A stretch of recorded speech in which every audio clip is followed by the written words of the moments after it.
Hey, Bianca here, and welcome to Teach Like Bianca. And in this video, I'm going to be sharing with you my favorite first day of school, back to school activity. And I've been doing this activity for the past 7 or 8 years. I created a blog post for it a few years ago, and it's one of my most popular blog posts. So here's the activity. A lot of teachers, when they're getting ready for the first day of school, they're thinking procedures, routines, expectations, teaching those things early on so students can get them. And I believe that, but I also believe in working that through the entire week of the first week of school.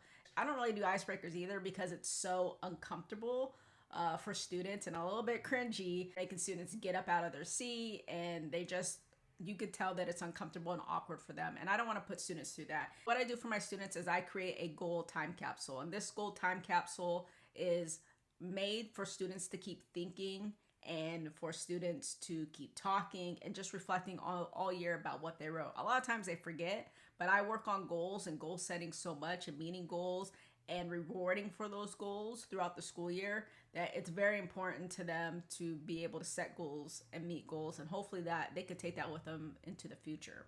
When I start my time capsule activity, I actually ask students if they know what a time capsule is. We watch a little video about it, and then we discuss more about time capsules. And I say we're going to do something a little bit similar, but we're going to keep this within our classroom, and we're going to keep this personal within ourselves. And there's 3 questions that I ask students to start thinking about within their time capsule. And that is, what is one academic goal that you want to achieve? What is one something that you want to improve socially this year? So maybe you want to join a club, maybe you want to meet new friends, join a sport, something like that. And then the last one is something that makes you unique, or maybe what's a song that you're listening to right now? What do you have on repeat?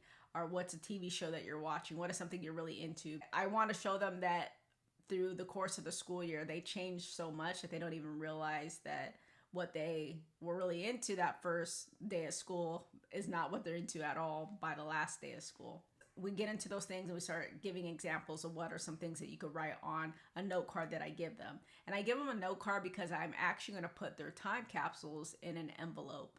And I use the envelope as a symbol of the reflection process, because I put the envelope up on a bulletin board where we are noticing it all year, and people ask about it. They'll come in and say, what is this? Or what's inside of here? Or what does this mean? Like, what's happening on these dates? Envelopes represent where our goals are and what we want to start working towards by the end of the school year.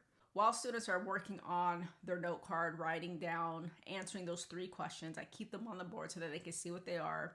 And they're answering those 3 questions. I create a card too, because I want to show that we're doing this as a class, and that no matter what age you are still working towards academic goals.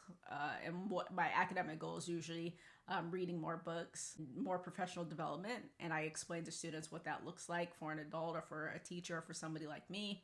I also create the social goal. And I also do number 3, which is what makes me unique. What are something I'm into right now? What sets me apart from somebody else, for example. And at the end, I share mine out.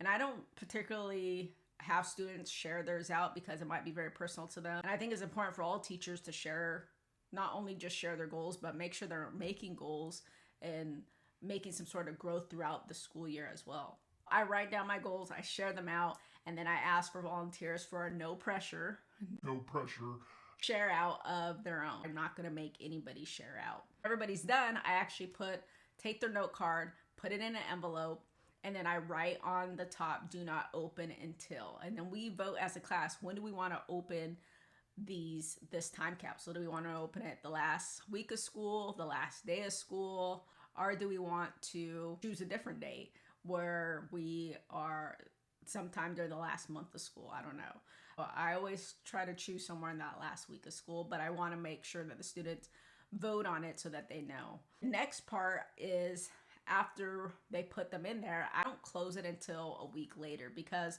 your roster might change, your schedule might change, and you might have students coming in a little bit late, and I want them to be a part of that time capsule as well. And I know there's students who might come in later on after that, but it's important to get it closed and get it up on the bulletin board so that they can see it and they know what it is, and they can already start reflecting on it and thinking about it.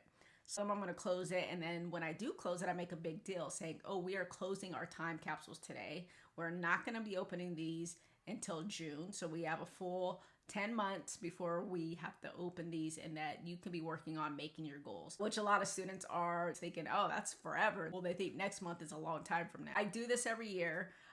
We do open them on the last day of school or the last week of school, and we make a big deal out of it. It's not really about if you have made your goal, you're going to get a reward. I really focus on the personal reflection aspect of it, because I do a lot of goal setting in my classroom. I do it there in the first day of school. We make a big deal about making New Year's resolutions, and we make reading goals every quarter of the school year, where if students meet the reading goals, then they get prizes for meeting the reading goals. That is my back to school, my first day of school activity that I do. If you would like to have a free back to school planner or first week planner, I'm going to link that down in the description below. And thank you for watching, and I will see you next time.